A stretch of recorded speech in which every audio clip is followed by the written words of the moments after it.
Hello दोस्तों, welcome to S guide. सब कुछ असंभव लगता है जब तक वो पूरा ना हो जाए। इसका मतलब मैं आपको समझाने जा रही हूँ, ठीक है।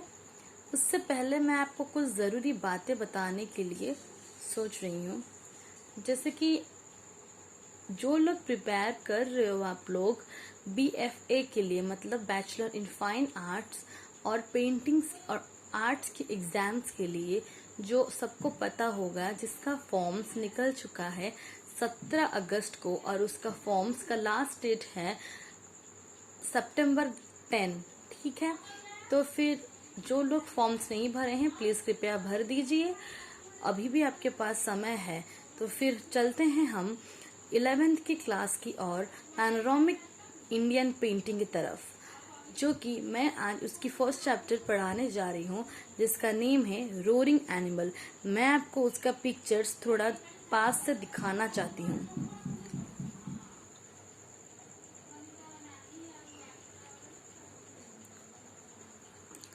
अब आते हैं उसके थ्योरी पर। Medium, mineral colour and stone. Medium का मतलब ये किससे बना है? Mineral colour and stone. Stone मतलब छोटे छोटे पत्थरों से, ठीक है। पीरियड 2500 BC टू 1500 BC, ठीक है। Location Bhimbetka cave 50 kilometre south of Bhopal, Madhya Pradesh. ये भीमबेटका केव की तरफ, ठीक है, जिसका दूरी है 50 किलोमीटर साउथ ऑफ भोपाल, मतलब मध्य प्रदेश की ओर। Courtesy centre of cultural resources and training centre, New Delhi. आते हैं उसके सबसे मेन चीज के ऊपर, जो कि है उसका डिस्क्रिप्शन। क्वेश्चंस में, मतलब MCQ क्वेश्चंस में जो आएंगे एग्जाम में, तो उनमें से इस डिस्क्रिप्शन के अंदर से क्वेश्चन आएंगे जरूर, तो कृपया उस पर थोड़ा ध्यान देते हैं। This painting is taken from the wall of a cave in Bhimbetka of Madhya Pradesh. ये बताया जा रहा है इस लाइन में कि ये जो पेंटिंग है भीमबेटका नाम का एक केव है, जो कि उपस्थित है मध्य प्रदेश में, उसके एक वाल से लाया गया है। वाल मतलब उसके एक दीवार से ये वाली पेंटिंग को लाया गया है। In this painting some animals are drawn surrounding a man holding a long weapon like object.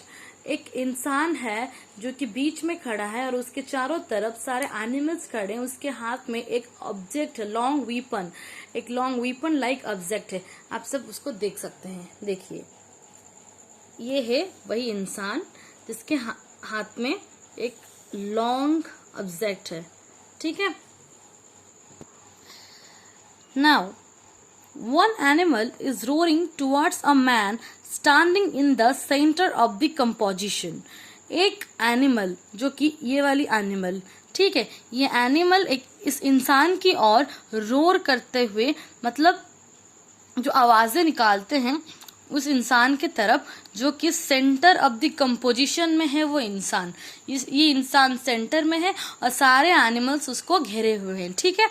On one side, a peacock-like bird can also be seen along with other animals like bull, deer and cow, etc. On one side, और दूसरी तरफ क्या है, एक peacock-like bird, ये वाली एक peacock-like bird can also be seen, जो कि हम देख पा रहे हैं या इस चित्र में दिखा रहा है, ठीक है, along with the animals like bull, deer and cow. ये है bull, ये है deer और ये सब है cow, ठीक है।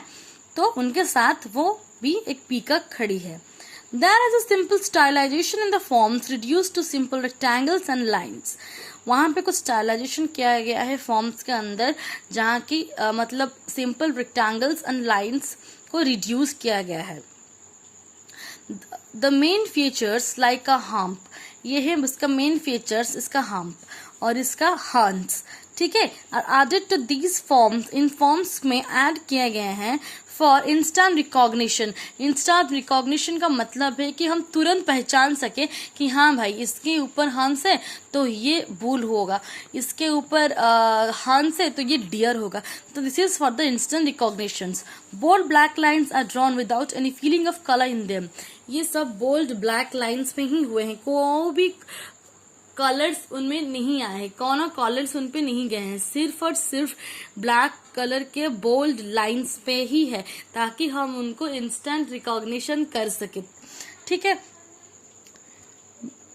But these lines are assertive enough to show the skill and flow of the artist. But ये लाइन भले ही कलर पे नहीं हुए हैं, लेकिन जितने भी ब्लैक लाइन्स पे हुए हैं सब कुछ assertive enough है कि एक कलाकार की स्किल को प्रदर्शित करने में। There is a rare example of x-ray imagery because in one cow there is an unborn baby in a miniature form. यहाँ पे आप सब देख सकते हो, ये एक इमेजिनरी फॉर्म में है और एक्सरे फॉर्म में है, जिसके पेट में एक अनबर्न बेबी काउ है, ठीक है, इन मिनिएचर फॉर्म में, छोटे से फॉर्म के आकार में। This shows that evolution as intelligent being who could communicate and express through art with the help of a simple line drawings. And the repetition of animals form has created a rhythm and a movement in the composition. और जो repetition of animals, जो बार बार इस animals को repeated हुआ है, ठीक है, ये क्या create कर रहा है, अगर पूछेगा what is creating, okay, the repetition of animal is creating what, like created a rhythm and a movement in the composition, okay। तो आई थिंक कि आपको ये चैप्टर अच्छे से समझ में आ रहा होगा। मैं थोड़ा और दिखा देती हूँ ये पिक्चर, आप अपने अपने बुक में थोड़ा देख लेना, और जिनके पास ये बुक नहीं है मैं उन लोगों को हेल्प करना चाहती हूँ। अगर any queries then you just can consult with me in the comment section. Okay, so thank you so much, bye bye.